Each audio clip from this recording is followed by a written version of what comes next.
నమస్తే, welcome to my channel Nagendra Vepuri. My dear friends, ఈ ఛానల్లో మనం వ్యక్తిత్వ వికాసం గురించి, తర్వాత మనం ఆర్థికంగా డెవలప్ అవ్వాలంటే సంపదను సృష్టించడం ఎలా అనే దాని గురించి మనం మాట్లాడుకుంటూ ఉన్నాం. ఇంతకుముందు వీడియోల్లో సంపద సృష్టి సిరీస్లో మీరు కోట్లు సంపాదించాలంటే ఏం చేయాలి, అలాగే డబ్బు సంపాదించడానికి మీకు ఉండాల్సిన లక్షణాలు ఏమిటి, అలాగే తలరాతలు మార్చిన రామ్ కుమార్ అండ్ భీమ్ కుమార్ వాళ్ళ కథలు ఏమిటి, అలాగే ఆర్థిక క్రమశిక్షణ దాని యొక్క ఆవశ్యకత ఏమిటి అనేది ఇంతవరకు మనం చూసాం. అదేవిధంగా అవరోధాలని అధిగమించడం ఎలా అనేది కూడా తెలుసుకున్నాం. ఇప్పుడు సంపద సృష్టించడానికి మనకి మూలాధారం ఏమిటి? ఐడియా అంటే మన మస్తిష్కంలో వచ్చే వివిధ రకాల ఆలోచనలే మనకి సంపద సృష్టించడానికి బాగా ఉపయోగపడతాయి. మీకు ఇంతకుముందు ఒక వీడియోలో చెప్పాను, ఒక్క ఐడియా ₹1,00,00,000 అని. ఆ ఒక్క ఐడియా ఏమిటి అనేది నేను దాన్ని ఒక కథగా రాయడం జరిగింది. అది సినిమాగా రూపొందింది. అంటే ఆ ఒక్క ఐడియా వల్ల, నేను రాసిన కథ వల్ల నేను ఒక సినిమా రచయితగా ఎస్టాబ్లిష్ అవ్వడం జరిగింది. దానివల్ల చాలా సంపద సమకూరటం జరిగింది. అదేవిధంగా మీకు తెలుసు, నేను హైదరాబాద్ స్కూల్ ఆఫ్ బ్యాంకింగ్ అనే సంస్థను పెట్టానని. ఆ సంస్థ వృద్ధి చెందడానికి కూడా మూలాధారం నాలో వచ్చిన ఆలోచనలే. ఒక ఐడియా, నాలో వచ్చిన సరికొత్త ఐడియాలు నేను ఇంప్లిమెంట్ చేయడం వల్ల అనేక మందిని అది ఆకట్టుకోవడం జరిగింది. దేశవ్యాప్తంగా వ్యాపించి అనేక బ్రాంచీలుగా వృద్ధి చెంది అది కూడా సంపదను సమకూర్చిపెట్టింది. అలా చాలామంది విషయంలో జరిగేది ఇదే. ఐడియాలు ఉంటే కనుక ఆ ఐడియాలను మనం సంపదగా మార్చుకునే అవకాశం ఉంటుంది. అసలు ఈ ఐడియాల గురించి ఈ వీడియోలో మాట్లాడుకుందాం. ఐడియాలతో ప్రపంచ స్వరూపాన్ని మార్చవచ్చు. ఒక చిన్న ఐడియా థామస్ ఆల్వా ఎడిసన్ని ఎలక్ట్రిసిటీ బల్బు ద్వారా ఈ ప్రపంచాన్ని కాంతివంతం చేయడానికి పురికొల్పింది. అలాగే మీకు తెలుసు, ఒక చిన్న ఐడియా రైట్ బ్రదర్స్ని ఎగిరే విమానాన్ని తయారు చేసేలా చేసింది. ఈరోజు ప్రపంచవ్యాప్తంగా ఏ విధంగా అభివృద్ధి చెందిందో మీకు తెలుసు. అలాగే ఒక చిన్న ఐడియా మైక్రోసాఫ్ట్ అధినేత బిల్ గేట్స్ని విండోస్ ఆపరేటింగ్ సిస్టమ్ ద్వారా కంప్యూటర్ మానవాళి మొత్తం ఉపయోగించేటట్లుగా చేసింది. అలా ప్రతి ఒక్కరి విషయంలోనూ కూడా వారికి వచ్చిన ఒక ఐడియాని వినియోగించుకోవడం ద్వారా వాళ్ళు ఎంతో ప్రగతి సాధించారు. సమాజం కూడా ఎంతో వృద్ధి చెందింది, ఎంతో సంపద సమకూరింది. అలా ఐడియాలు ఈ మానవ ప్రగతికి, సర్వతోముఖాభివృద్ధికి దారితీశాయి. మీకు తెలుసు, ఐడియాలే అమెరికా దేశాన్ని ప్రపంచంలో నెంబర్ 1 దేశంగా నిలబెట్టాయని. జాన్ ఎఫ్ కెనడీ, అంటే ఇతను అమెరికా అధ్యక్షుడిగా పనిచేసిన వ్యక్తి, ఆయన చెప్పిన మాటల్లో చెప్పాలంటే, మనిషి చనిపోవచ్చు, పునర్నిర్మించవచ్చు, కానీ ఐడియా ఎప్పటికీ జీవించే ఉంటుంది అని. దానికి చావు లేదు. మనిషి చనిపోతాడు, కానీ ఆ మనిషి యొక్క ఐడియాకి వచ్చిన రూపం, దాని యొక్క ఫలితం అది ఎప్పటికీ ఉంటుంది. ఐడియాలంటే కేవలం ప్రపంచ ప్రఖ్యాతిగాంచిన ప్రయోగాలు చేయడం మాత్రమే కాదు. మనకు తోచిన ఎలాంటి ఐడియా అయినా ప్రజలకు ఎంతో కొంత ఉపయోగపడితే చాలు. ఒకప్పుడు అగ్గిపుల్లతో స్టవ్ అంటించుకునే ప్రజలు తర్వాత కాలంలో గ్యాస్ లైటర్తో క్లిక్మంటూ వేడిని పొందడం జరిగింది. ఇప్పుడు ఇంకా మార్పు వచ్చి ఇండక్షన్ స్టవ్లని రకరకాలుగా అభివృద్ధి చెందాయి. ఇలా ఎన్నో రూపాంతరం చెందడం జరిగింది. ఇది ఇలా రావడానికి కారణం ఆయా వ్యక్తులకు వచ్చిన ఐడియాలే. అలాగే మీరు కోటీశ్వరుడు కావాలంటే ఈ క్రింది పద్ధతిలో ఏదో ఒక దాన్ని పాటించవచ్చు. కొత్తగా కనిపెట్టడం అనేది ఒకటి. అంటే అప్పటి వరకు లేని ఒక కొత్త ప్రక్రియను కనిపెట్టడం ద్వారా మీరు కోట్లు సంపాదించవచ్చు. ఉదాహరణకి ఎడిసన్ బల్బుని, నోబెల్ డైనమైట్ని, అలాగే రైట్ బ్రదర్స్ ఆకాశ విమానాన్ని, లూయిస్ పాస్చర్ వ్యాక్సిన్ని, ఇలా ప్రతి ఒక్క సైంటిస్టు వాళ్ళ యొక్క కొత్తగా వాళ్ళు కనిపెట్టిన వస్తువుల వల్ల కానీ, వాళ్ళ ఐడియాల వల్ల వాళ్ళు ధనవంతులయ్యారు, సంపదను సృష్టించారు.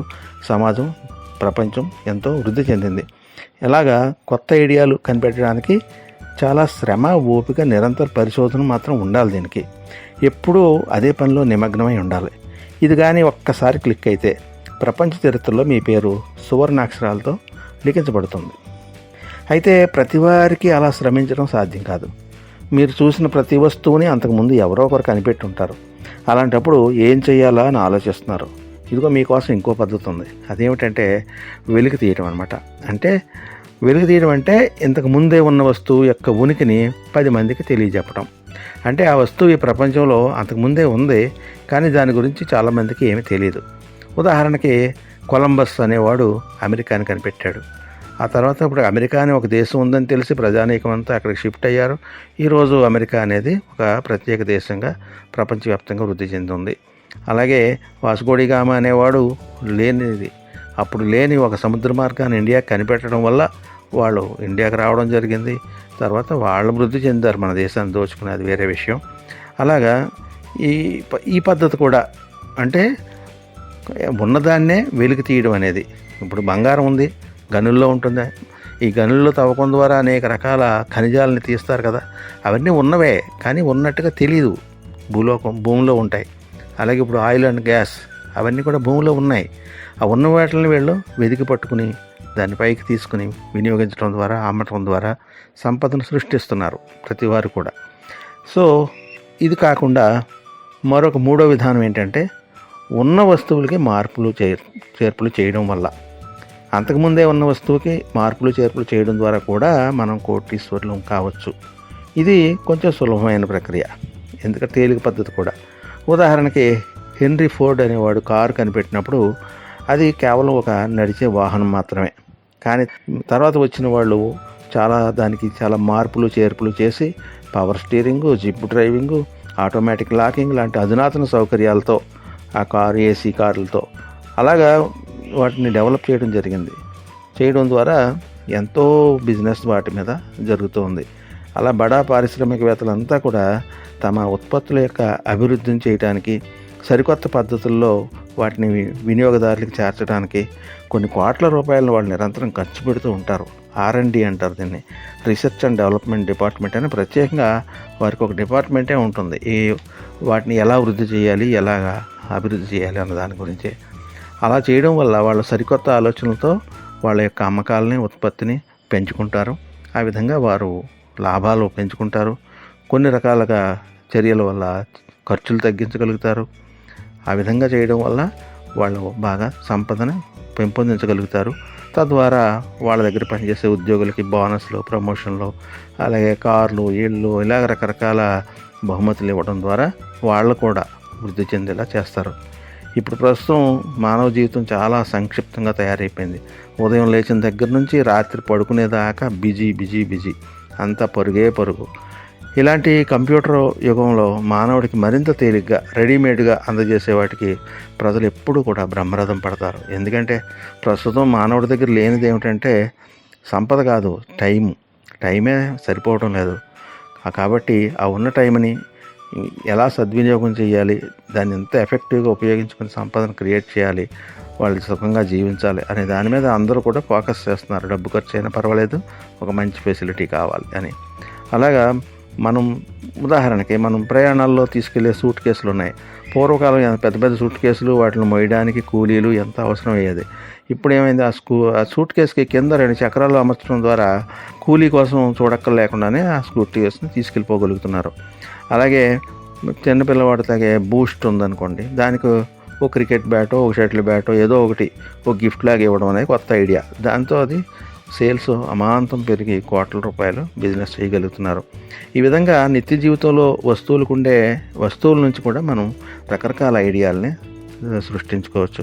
మామూలుగా మనం వాడే వస్తువుల నుంచి సైతం ఐడియాలు సృష్టించుకోవచ్చు. ఉదాహరణకి ఇంతకుముందు పౌడర్లు, కొబ్బరి నూనెలు, షాంపూలు ఇలాంటివన్నీ కూడా కనీసం 100 గ్రాముల ప్యాకెట్ల రూపంలో వచ్చేవి. అలాంటి వాటిని ప్రయాణంలో మనం తీసుకెళ్ళడానికి ఎప్పటికప్పుడు వాడి తేలిగ్గా పడేసేటట్లుగా ఉండటానికి గాను చిన్న సాచెట్స్ రూపంలో ₹1 ఖరీదైనవి వచ్చేసినాయి. ఇప్పుడు చాలామంది వాటిని వాడుతూ ఉంటారు. ఆ విధంగా వాళ్ళకి కొన్ని కోట్ల రూపాయల బిజినెస్ పెంపొందించుకోగలిగారు.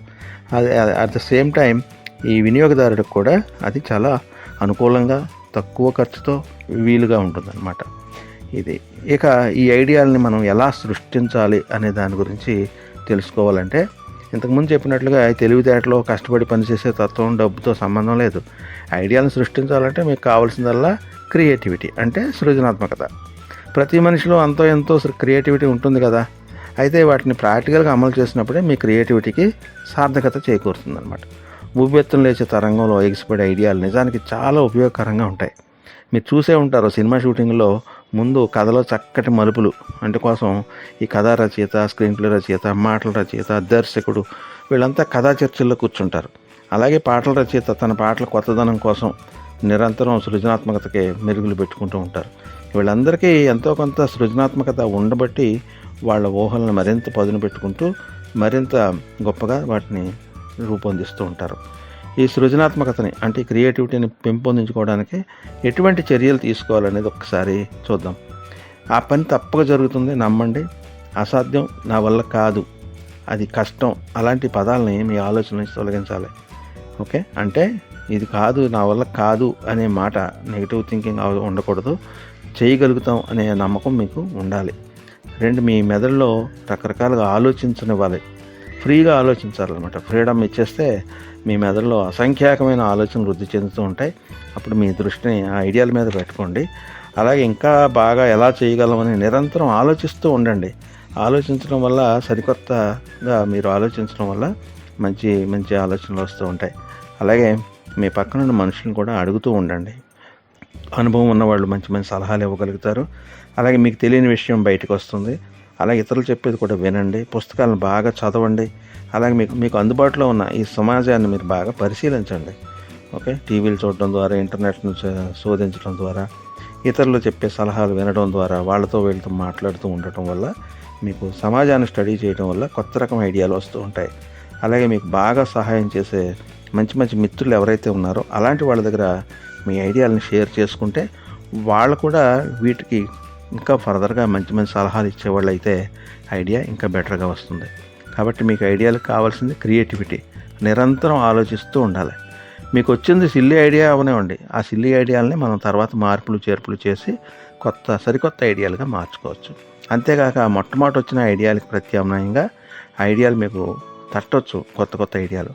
అంతేకాకుండా ఒక ప్రోడక్ట్ కానీ లేదా సేవ కానీ తగిన ఐడియాని మరో ప్రోడక్ట్ లేదా సేవకు కూడా అన్వయించుకోవచ్చు. మీకు ఐడియా రాగానే ఏం చేయాలి? మీ మెదడులో ఐడియా తలుపుకుని మెరవగానే మీరు ఇలా చేయాలి. ఐడియాని తప్పించుకోనివ్వకుండా ఓ నోట్బుక్లో వెంటనే దాన్ని రాసుకోండి. మానవ మెదడు చాలా బలహీనమైంది, జ్ఞాపక శక్తి తక్కువ. ఎందుకంటే అనేకమైన ఐడియాలు మన మెదడులో వస్తూ పాస్ అవుతూ ఉంటాయి. కాబట్టి మనకు ఏదైతే ఉపయుక్తమైన ఐడియా అనిపించిందో దాన్ని వెంటనే ఒక చిన్న నోట్బుక్లో రాసుకోవడం వల్ల దాన్ని ఫర్దర్గా మనం మరింత ఆలోచించి దాని గురించి చేయొచ్చు. అలా ఐడియాని సమీక్షించడం, ఆ ఐడియా అసలు పనిచేస్తుందా లేదా, అది ఉపయుక్తం అవుతుందా లేదా అనేది కూడా మీరు ఆలోచించుకోవచ్చు. ఐడియాకి సంబంధించిన ఎప్పుడైతే మీకు ఒక ఐడియా వచ్చిందో దానికి సంబంధించిన ఇన్ఫర్మేషన్ మరింతగా సేకరించండి. ప్రతి పుస్తకం చదవండి. దానికి సంబంధించిన సమాచారాన్ని ఇంటర్నెట్లో శోధించండి. ఆ తర్వాత మీ ఫ్రెండ్స్తో చర్చించండి. అప్పుడు ఐడియా యొక్క పూర్తి స్వరూపాన్ని ఒక పేపర్ మీద రాయండి. ఈ ఒక ఐడియా అన్ని విధాలా మీకు ఓకే అనిపిస్తే ఇంకా అమలు చేయడమే ఆలస్యం. సరే, ఐడియాలను ఎలా సృష్టించాలో ఇక్కడ తెలుసుకుందాం. అలా కాక ఉన్న ఐడియాలను ఎలా అభివృద్ధి చేయాలో కూడా తెలుసుకుందాం. సాధారణంగా ఐడియాలు 3 రకాలని ఇంతకుముందు చెప్పుకున్నాం కదా. అందులో నెంబర్ 1 ఇన్వెన్షన్, అంటే కొత్తగా కనిపెట్టడం. లేని దాన్ని కొత్తగా కనిపెట్టడం అనేది ఇన్వెన్షన్ అంటాం. మన సైంటిస్టులు అందరూ చేసే పని అదే. చాలా వరకు కొత్త ఐడియా వచ్చినప్పుడు, ఆర్కిమెడిస్ చూడండి, తనకు కొత్త ఐడియా వచ్చినప్పుడు ఒక్కసారి యురేకా అని అరిచాడు. అలాగా కొత్తగా ఇంతవరకు లేని దాన్ని కనిపెట్టడం అనేది ఇన్వెన్షన్ అంటారు. అలాగే ఆల్రెడీ ఉన్నదాన్ని, జనానికి తెలియని దాన్ని వెలికిలు తీయడం అనే దాన్ని డిస్కవరీ అంటారు. ఇది 2వ రకం. ఇప్పుడు అమెరికాని కొలంబస్ కనిపెట్టాడు అన్నాం, అంటే అంతకుముందు అమెరికా అనేది ఉంది, కానీ అది ఉన్నట్టు ప్రపంచానికి తెలియదు. ఈ కొలంబస్ అనేవాడు దాన్ని కనిపెట్టాడు అనమాట. అలాగే ఇప్పుడు పెన్సిలిన్ అనేది ఉంది. ఆ పెన్సిలిన్ అలెగ్జాండర్ ఫ్లెమింగ్ అనేవాడు అది కనిపెట్టాడు. లేనిది కాదు, అది ఉన్నదాన్నే అతను వెలికి తీసి కనిపెట్టాడు. ఆ విధంగా ఉపయుక్తమైంది. అలాగే 3వ పాయింట్ మాడిఫై చేయడం లేదా చేంజ్ ఆర్ ఆల్టరేషన్ అనమాట. ఉన్న వస్తువులకి చిన్న చిన్న మార్పులు చేయడం ద్వారా మీరు ఆ వస్తువుని మరింతగా వినియోగంలోకి తీసుకురావడం ద్వారా, మరింత మందికి అది చేరువ చేయడం ద్వారా, దానికి బిజినెస్ యొక్క స్కోప్ విపరీతంగా పెంచడం ద్వారా మీరు ఆదాయం బాగా సృష్టించవచ్చు. ఉదాహరణకి రకరకాల ఐడియాలు ఉన్నాయి కదా. ఒక హార్లిక్స్ అనేది పూర్వం సీసాల్లో వచ్చేది, ఇప్పుడు ప్యాకెట్లో కూడా వస్తుంది. అంటే సీసాయే అవసరం లేదు. సీసా ఉండటం వల్ల కాస్ట్ ఆఫ్ ప్రొడక్షన్ కొంచెం ఎక్కువ అవుతుంది. అదే జస్ట్ ప్యాకెట్లో రావడం వల్ల ప్రొడక్షన్ కాస్ట్ తక్కువ అవుతుంది. అట్ ద సేమ్ టైం కొనుక్కునే వాళ్ళకు కూడా అది ఈజీగా ఉంటుంది. అలాగే ఈ విధమైన ప్రక్రియ ద్వారా మీరు ఉన్న వాటిలో చిన్న చిన్న మార్పులు చేసుకుంటూ మీరు బాగా వృద్ధి చెందవచ్చు. ఇప్పుడు ఇలాగా చేయడానికి మీరు ఆలోచించేటప్పుడు ఇప్పుడున్న వస్తువులో అసలు ఏమిటి తప్పు ఏముంది, తేడాగా ఏమన్నా ఉందా, ఇంతకంటే మనం దీన్ని ఎలా అభివృద్ధి చేయొచ్చు, దీన్ని మరో దానితో కలిపి అభివృద్ధి చేయొచ్చా, లేకపోతే దాని తయారీకి వాడే పదార్థాన్ని మార్చితే ప్రయోజనం ఏమైనా ఉంటుందా, అలాగే సరిగా లేని భాగాన్ని సరిచేయడానికి ఏమన్నా వీలవుతుందా, లేదా దీని రంగు మార్చాలా, లేదా ఇంకే చర్య ద్వారా అయినా బాగా చేయొచ్చా, లేదా దీని యొక్క ప్రాసెస్ మరీ సంక్లిష్టంగా ఉంటే దాన్ని సింప్లిఫై చేయడానికి వీలుందా, లేదా దీనికి బదులు మరొకటి ఏదైనా ఉత్పత్తి చేయొచ్చునా, లేదా దీని ధర ఎక్కువగా ఉందా, ఎలా తగ్గించవచ్చు, దీని ఆకారం అది బాగా లేదా, దీన్ని ఇంకా బ్యూటిఫుల్గా ఎలా మార్చుకోవచ్చు, అలాగే దీని మార్కెటింగ్ ప్లాన్స్ ఏ విధంగా మార్కెటింగ్ చేస్తే ఎక్కువ జనానికి రీచ్ అవుతుంది, తర్వాత ఇది కరెక్ట్ సురక్షితమైందేనా కాదా, దీనివల్ల ఏదైనా ప్రమాద సంకేతాలు ఉన్నాయా, జనానికి ఏదైనా తేడా వచ్చే అవకాశం ఉందా, ఇది ఎక్కువ మంది జనానికి నచ్చుతుందా లేదా, అందరికీ ఇది అందుబాటులోకి వస్తుందా, దీని ప్యాకేజింగ్ చాలా బాగుందా, ఆకర్షణీయంగా ఉందా లేదా, దీన్ని ఏ విధంగా చేయొచ్చు పాడైపోకుండా ఉండాలంటే ఎలా, ఇలా రకరకాలుగా మీరు ఆలోచించే కొద్దీ కూడా అనేకమైన ఐడియాలు వస్తూ ఉంటాయి. వాటి ద్వారా మీరు సరికొత్తగా ఏ పని చేసినా కూడా ఇన్నోవేటివ్ ప్రాసెస్ అన్నమాట ఇది. అప్పుడు మీకు తప్పకుండా అది జనం ఆదరిస్తారు, మీకు సక్సెస్ వస్తుంది, దాని ద్వారా మీకు సంపద వనకూరుతుంది, మీకే కాదు సమాజానికి కూడా సంపద చేకూర్చిన వాళ్ళు అవుతారు.